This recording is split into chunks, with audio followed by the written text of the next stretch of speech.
बायको भांडते भांडते बायको भांडते भांडत करते फेऱ्या उलट मारून गारणी मुंजाला सांगतो तिने मारल वडाला 7 जन्मात मीच म्हणून सांगितले ये मला फेऱ्या पिंपळाला मारतो नको यात जन्मात फेऱ्या उलट मारून गारणी मुंजाला सांगतो. पिंपळाच्या झाडाला तुमच्याद्वारे उलट्या फेऱ्या मारल्या जात आहेत. काय कारण आहेत आणि काही करतात? पिंपळाच्या झाडाला आज हे आम्ही उलट्या फेऱ्या मारून पिंपळ पौर्णिमा साजरी करत आहे. त्याचं कारण असं आहे की जे उलट्या फेऱ्या मारणारे जे काही पुरुष आहे, सगळे आम्ही पुरुष, तर आमच्या बायकांनी आम्हाला एवढा त्रास दिलेला आहे आणि आमच्यासाठी उद्या जाऊन वटसावित्री पौर्णिमा आमच्या बायका साजरे करतील आणि त्या वटवृक्षाला साकडे घालतील. तर हाच पुरुष आम्हाला जन्मोजन्मी मिळावा, म्हणजे आम्हाला त्यांना एवढा चांगला बकरा भेटून गेलेला आहे का याच्यासाठी याला एवढा किती छळ करायचा. त्यांची याचा जन्मात त्यांची अपेक्षा पूर्ण होणार नाही आहे, परंतु 7 जन्मासाठी सुद्धा असाच मिळावा, म्हणजे मग त्यांना पुढचं काही टेन्शन राहणार नाही. परंतु आम्ही असे बळीचे बकरे बनलेलो आहे का ह्या जन्मात आम्हाला एवढा त्रास झाला का अशा बायकांसोबत, भांडकोदार बायकांसोबत आम्ही 7 जन्म नाही काढू शकत, 7 सेकंद सुद्धा काढू शकत नाही. म्हणून आम्ही हे सालाबादाप्रमाणे यावर्षी देखील एक पिंपळ पौर्णिमा साजरी करून पिंपळामध्ये मुंजा आहे, त्याचा आख्यायिका असं, या मुंजाला आम्ही साकडे घालतो. हे मुंजा अशा भांडकोदार बायका दिल्यापेक्षा आम्हाला कायमस्वरूपी मुंजा ठेव, जेणेकरून आम्हाला या त्रासातून याच्यातून सुटका होईल.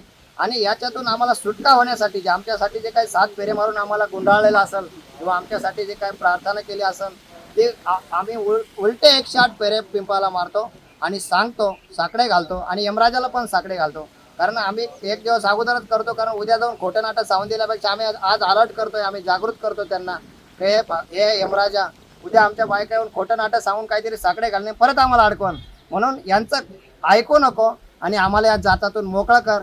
आणि परत आमचं याच्यामध्ये जर कंडिशन आपण जर परिस्थिती बघितली तर माणसाचं कोणी ऐकून घेत नाही, पुरुषांची बाजू ऐकायला कोणी तयार नाही ना. पोलीस ऐकत नाही, कोर्ट व्यवस्था आहेत आणि समाज देखील ते ऐकून घेत नाही. समाज मान्य सुद्धा करायला तयार नाही का पुरुषावर अन्याय होतो, पण पुरुषावर पण अन्याय होतो. पुरुषांना पण जगण्याचा अधिकार आहे, पुरुषांवर संविधानाने कुठेतरी अधिकाराची अंमलबजावणी झाली पाहिजे. आपण केवळ म्हणतो स्त्री पुरुष समानता, पण कायद्यापुढे समानता राहिलेली नाही आहे. म्हणून आज हे पुरुष एवढे हातबल झालेले आम्ही. किती आमच्या संघटनेत जवळजवळ 11,000 पुरुष पत्नी पीडितांची देशभरातून नोंद झालेली आहे. आणि ह्या 11,000 पत्नी पीडितांची जर आपण कारणं बघितली तर मॅक्झिमम जर कारणं आहे तर बायकांचे अफेअर आहे. दुसरे कारण आहे का बायका नवऱ्याने त्याच्या घरच्या म्हणजे आई वडिलांसोबत बोलायचं नाही, आई वडिलांना घरी राहू द्यायचं नाही आणि आलेला पगार सगळा बायकोच्या हातात द्यायचा. आणि मुलं असेल तर मुलाच्या बायका घेऊन गेलेला आहे आणि ते मुलं ज्या लोकांचे मुलं बायका घेऊन गेलेलं आहे त्या मुलांना त्या पतीला भेटू देखील देत नाही. आणि असा सगळा प्रकार. आणि याच्यामध्ये असं आहे का सगळ्या गोष्टी बायकाच्या ऐकतात तरच त्या माणसाने म्हणजे बायकाचा बैल म्हणून राहिला तरच तो माणूस त्याने जगायचं नाही, त्याला जगायचं आहे. आमच्या प्रमुख मागण्या अशा आहे का प्रत्येक राज्यामध्ये राज्य पुरुष आयोगाची स्थापना झाली पाहिजे.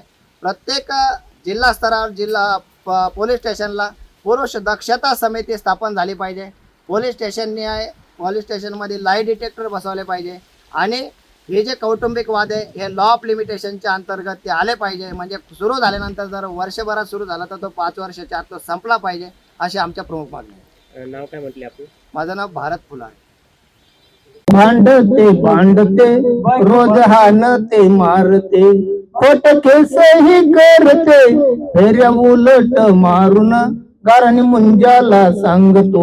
लग्न केल्याची शिक्षा पुरुष म्हणून भोगतो 7 मारलेल्या फेऱ्या आता उलट मारतो. फेऱ्या उलट मारून गारणी मुंजाला सांगतो.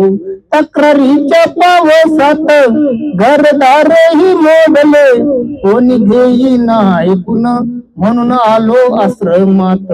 फेऱ्या उलट मारून गारणी मुंजाला सांगतो. नमस्कार. आज आम्ही सालाबादाप्रमाणे यावर्षी देखील पिंपळ पौर्णिमा साजरी केली. त्याचं कारण असं आहे की वर्षानुवर्षी आपण बघतो आहे का महिला ह्या वटसावित्री पौर्णिमेचं व्रत ठेवता आणि वटवृक्षाला साकडे घालता आणि सांगता का हाच पती आम्हाला जन्मोजन्मी मिळावा, 7 जन्म मिळावा, या पतीला दीर्घायुष्य मिळावा. तर आमच्या ज्या पत्नी पीडितांच्या बायका आहे ह्या जर उद्या जाऊन वटसावित्री पौर्णिमा करतात तर ह्या जन्मामध्ये आम्हाला एवढा त्रास द्यायचा, मग वट सावित्री पौर्णिमेचं व्रत करायचं कशासाठी आणि कोणासाठी? आम्हाला हा त्रास द्यायचा आणि परत हा त्रास देण्यासाठी आपत्ती मागायचा का? आणि एवढा आमचा म्हणजे असह्य वेदना आम्हाला त्यांनी दिल्या आणि आमच्यासाठी परत उद्या जाऊन जर ती मागणी घालत असेल तर हे खोटारडेपण आहे. म्हणून आम्ही उद्या यमराज बिझी राहतील. उद्या त्यांच्या मागं खूप मोठे म्हणजे सर्वत्र ठिकाणी जाऊन वट सावित्री पौर्णिमा करून या आमच्या बायका जाऊन साकडे घालतील. म्हणून उद्या बिझी राहतील. त्याच्यासाठी आजच आम्ही यमराजाला साकडे घालतो आहे. त्या खोटाड्या बायकांचं ऐकू नका. या उद्या तुम्हाला खोटं नाटक सांगून आम्हाला परत याच्यात गुरफटवायचा प्रयत्न करतील. आम्हाला दीर्घ आयुष्य मागतील. अरे इथं आम्ही रोज मरतो. सकाळपासून संध्याकाळ झाले त्यानंतर आजचा दिवस संध्याकाळ होईल कशी ते मोठ्या संकटातून आम्ही जातो.